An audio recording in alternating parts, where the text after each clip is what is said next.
வணக்கம் நண்பர்களே. நாம் தமிழர் கட்சியின் சீமான் நேற்று ஈவேரா என்கிற தந்தை பெரியார் குறித்து பேசிய கருத்துக்கள் திமுக மற்றும் திராவிட கழகத்தை கடும் கொந்தளிப்புக்கு உள்ளாக்கிவிட்டுள்ளது. அதாவது, தந்தை பெரியார் வழியில்தான் எங்களது திமுக செயல்படுகிறது, அவரை போன்ற ஒரு சமூக சீர்திருத்தவாதி இந்த உலகிலேயே இல்லை என்பது போன்று திமுகவினர் தொடர்ந்து கொக்கரித்து வருகிறார்கள். ஆனால் இந்த நேரத்தில் சீமான் தந்தை பெரியாரின் இன்னொரு பக்கத்தை வெளிப்படுத்தும் வகையில் சில விஷயங்களை நேற்று கூறியிருக்கிறார். அவர் கூறுகையில், தமிழ் தேசியத்தின் சிதறிய எச்சில்தான் திராவிடம். இந்த நாட்டை என்னுடைய நாடு என்று சொந்தம் கொண்டாட தமிழினத்துக்கு மட்டும்தான் உரிமை உண்டு. நான் திராவிடர் என்று சொல்லவில்லை. உலகின் முதல் மொழி தமிழ் என்றால் மூத்த மனிதன் தமிழன்தானே. இதனை இந்திய நாட்டின் முதன்மை அமைச்சரான மோடியே ஊர் ஊராக சொல்லி வருகிறார். அப்படியென்றால் இதற்கிடையே திராவிடம் எங்கே வருகிறது? முதலில் திராவிடம் என்கிற வார்த்தை தமிழ் வார்த்தையா? தமிழ் மொழியை ஒரு காட்டு மிராண்டி மொழி, தமிழ் தாய்க்கு கொம்பாயிருக்கு, தமிழ் தாய் 3000 ஆண்டுகளாக என்ன படிக்க வைத்தார் என்று கேட்டவர்தான் பெரியார். தமிழை சனியன் என்று சொன்ன இந்த பெரியார் இப்படி தமிழ் மொழியை இழிவாக பேசிவிட்டு சமூக மாற்றம், சமூக சீர்திருத்தம் என்று அவர் சொன்னதாக கூறுகிறார்கள். அத்தனை சங்க இலக்கியங்களையும் அவர் இழிவுபடுத்தியிருக்கிறார். என்னுடைய தோப்பில் மது இல்லை என்று சொல்வதுதான் அறிவு உள்ளவர்களின் செயல். மரத்தை வெட்டி சாய்த்தது பகுத்தறிவா? சமூக நீதிக்கும் பெரியாருக்கும் ஏதாவது சம்பந்தம் இருக்கிறதா? சமூக நீதியை போராடி பெற்றுக் கொடுத்தது பெரியாரா, ஆணைமுத்துவா என்று கடுமையாக சாடி உள்ள சீமான், உடல் இச்சை வந்தால் பெற்ற தாயோ மகளோ அக்காவோ தங்கையோ யாருடன் வேண்டுமானாலும் உறவு கொண்டு சந்தோஷமாக இரு என்று கூறியது பெண்ணுரிமையா என்றும் தந்தை பெரியார் பேசிய சில கருத்துக்களை சொல்லி திமுக திராவிட கட்சிகளுக்கிடையே சலசலப்பை உருவாக்கிவிட்டுள்ளார் சீமான். இதன் காரணமாக அவர் இந்த பேச்சுக்கு வாபஸ் பெறவில்லை என்றால் நடவடிக்கை எடுக்கப்படும் என்று திமுகவினர் கூறி வருகிறார்கள். ஆனால் இதை சீமான் அரசியலுக்காக சொல்லி இருந்தாலும் தந்தை பெரியார் தமிழை காட்டுமிராண்டி மொழி என்று இந்த நாட்டுக்கு எதற்காக சுதந்திரம் கொடுக்க வேண்டும் என்றும் சொன்னதாக கூட பல புத்தகங்களில் இப்போது வரை இடம்பெற்று வருகிறது.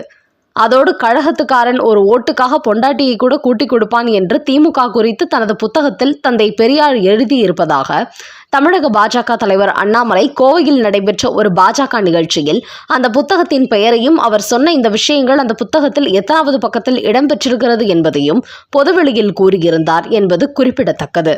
அந்த அளவுக்கு திமுகவை தான் வாழ்ந்த காலகட்டத்தில் மிக கேவலமாகவும் அவர் விமர்சித்து இருக்கிறார் என்பதையும் மறுக்க முடியாது.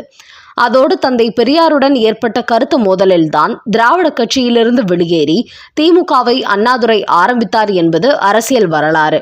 அதனால் அந்த காலகட்டத்தில் திராவிட கட்சிக்கும் திமுகவுக்கும் கடுமையான மோதல் நடைபெற்றுள்ளது. ஆனால் இப்போது அதையெல்லாம் மூடி மறைத்துவிட்டு தங்களுக்குள் மிகப்பெரிய அந்யோன்யம் இருப்பது போன்று அரசியல் செய்து கொண்டிருக்கிறார்கள். தந்தை பெரியார் செய்த ஒரே விஷயம் பிராமணர்களுக்கு எதிராக போராட்டங்கள் நடத்தியது. கடவுள் இல்லை என்று சொல்லிக்கொண்டு கோவிலுக்கு செல்ல அனுமதி இல்லாத தாழ்த்தப்பட்ட மக்களுக்காக போராடியது போன்ற விஷயங்கள்தான். அதோடு இந்து கடவுள்களுக்கு எதிராக பிரச்சாரம் செய்தவர் கிறிஸ்தவ முஸ்லிம் கடவுள்கள் குறித்து விமர்சிக்கவில்லை என்பதை இந்த திராவிட கூட்டங்களால் மறுக்க முடியுமா? அடுத்த செய்தி. இவர்தான் யார் அந்த சார்? திமுக வெளியிட்ட புகைப்படத்தால் வெடித்த பெரும் சலசலப்பு. செருப்படி கொடுத்த உச்சநீதிமன்றம். அண்ணா பல்கலைக்கழக மாணவி விவகாரத்திற்கு முதலமைச்சர் மு.க. ஸ்டாலின் இப்போது வரை உரிய பதில் கொடுக்கவில்லை.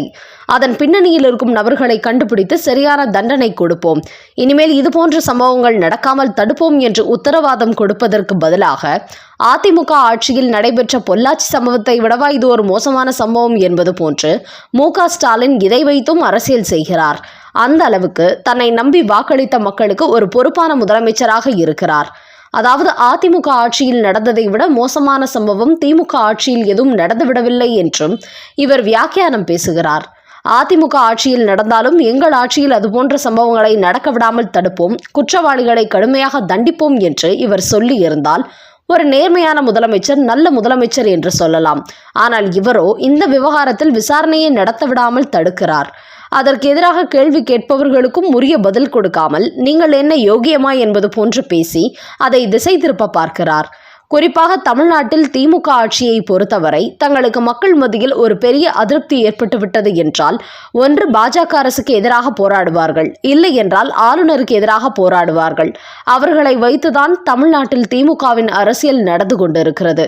இல்லை என்றால் அரசியல் செய்ய வேறு வழியே இல்லாமல் நிர்கதியாகி விடுவார்கள்.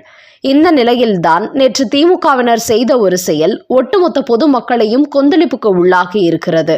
அது என்னவென்றால், யார் அந்த சார் என்று அதிமுக, பாஜக உள்ளிட்ட எதிர்க்கட்சிகள் கேள்வி எழுப்பி வரும் நிலையில், நேற்று அதற்கு பதில் கொடுக்கும் வகையில் திமுகவினர் செய்த ஒரு செயல் ரொம்ப கேவலமாக அமைந்துவிட்டது. அதாவது, அதிமுகவை சேர்ந்த வட்ட செயலாளர் சுதாகர் என்பவர் சென்னை அண்ணா நகரில் 10 வயது சிறுமியை பாலியல் வன்கொடுமை செய்த சம்பவத்தில் உச்சநீதிமன்றம் உத்தரவுப்படி சிறப்பு புலனாய்வு குழு அமைக்கப்பட்டு விசாரணை நடந்து வருகிறது. குற்றம் சாட்டப்பட்ட அந்த நபரை நேற்று எடப்பாடி பழனிசாமி அதிமுகவிலிருந்து நீக்கியிருக்கிறார். இந்த நிலையில் இந்த நபரின் புகைப்படத்தை தான் திமுகவினர் சோசியல் மீடியாவில் பதிவிட்டு வருகிறார்கள். அதாவது, யார் அந்த சார் என்று கேட்பவர்களுக்கு இவர்தான் அந்த சார் என்று இந்த அதிமுக புள்ளி சுதாகரின் புகைப்படத்தை சோசியல் மீடியாவில் திமுகவினர் ட்ரெண்டிங் ஆக்கி வருகிறார்கள். இவர்களை பொறுத்தவரை அண்ணா பல்கலைக்கழக மாணவி இந்த விவகாரத்தில் எந்த அளவுக்கு மன உளைச்சலில் இருப்பார், பாதிக்கப்பட்ட அந்த மாணவி பிரச்சனையை நேர்மையான முறையில் தீர்க்க வேண்டும் என்று நினைக்காமல் இதை வைத்தும் அதிமுகவுக்கு எதிரான அரசியல் செய்கிறார்கள். மு.க. ஸ்டாலினே சொல்வது மாதிரி அரசியல் செய்யாமல் அவியலா செய்வார்கள் என்பது போன்று எல்லா விஷயங்களிலும் இவர்களுக்கு அரசியல்தான். யார் அந்த சார் என்பதை கிண்டல் செய்ய வேண்டும் என்பதற்காக இப்படி சொல்கிறார்களாம். ஆனால் தமிழ்நாட்டில் உள்ள மக்கள் எல்லாம் மாணவி கொடுத்த வாக்குமூலம் படி அந்த ஞானசேகரனின் பின்னணியில் இன்னொரு நபர் இருக்கிறார், அவரை வெளியில் கொண்டு வர வேண்டும் என்பதுதான். ஆனால் இவர்களோ அது குறித்து விசாரணை நடத்துவதற்கு முன்பே ஞானசேகருக்கு பின்னால் யாருமே இல்லை என்று சொல்லி மக்களிடத்தில் வசமாக மாட்டிக்கொண்டார்கள். இந்த நிலையில் அண்ணா பல்கலைக்கழக மாணவி விவகாரம் தற்போது உச்சநீதிமன்றத்திற்கும் சென்றுள்ளது.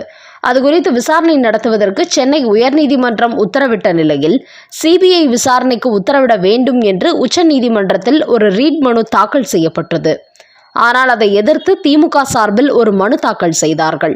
அதில் மாணவி விவகாரத்தில் தமிழக காவல்துறை சரியான விசாரணை நடத்திவிட்டார்கள், அதனால் இதற்கு சிபிஐ விசாரணை எல்லாம் தேவையில்லை என்று கோரிக்கை வைத்தார்கள். அதை கேட்ட உச்சநீதிமன்றமோ தமிழக காவல்துறை மீது அனைவருக்கும் நம்பிக்கை போய்விட்டது. விசாரணை தொடங்குவதற்கு முன்பு இதன் பின்னணியில் யாருமே இல்லை என்று எப்படி சொல்ல முடியும் என்று கேள்வி எழுப்பிய உச்சநீதிமன்ற நீதிபதி, இந்த வழக்கில் தமிழக காவல்துறை குற்றவாளிகளை கண்டுபிடிக்க முடியாத நிலையில் சிபிஐக்கு மாற்ற வேண்டும் என்று சொல்லி திமுகவின் வாதத்தை ஏற்காமல் அந்த மனுவை தள்ளுபடி செய்துவிட்டார்கள். அதன் காரணமாகவே தற்போது அண்ணா பல்கலைக்கழக மாணவி வழக்கு சிபிஐக்கு மாற்றப்பட உள்ளது. குறிப்பாக தமிழக காவல்துறை மீது நம்பிக்கை இழந்துவிட்டதால் சென்னை உயர்நீதிமன்றமே இந்த விசாரணையை முன்னின்று நடத்துவார்கள் என்றும் தெரிய வந்துள்ளது. அந்த அளவுக்கு இந்த மாணவி விவகாரம் தமிழக அரசின் மீதும் தமிழக காவல்துறை மீதும் மக்களுக்கு மட்டுமின்றி நீதிமன்றங்களுக்கும் நம்பிக்கையின்மையை ஏற்படுத்தி உள்ளது.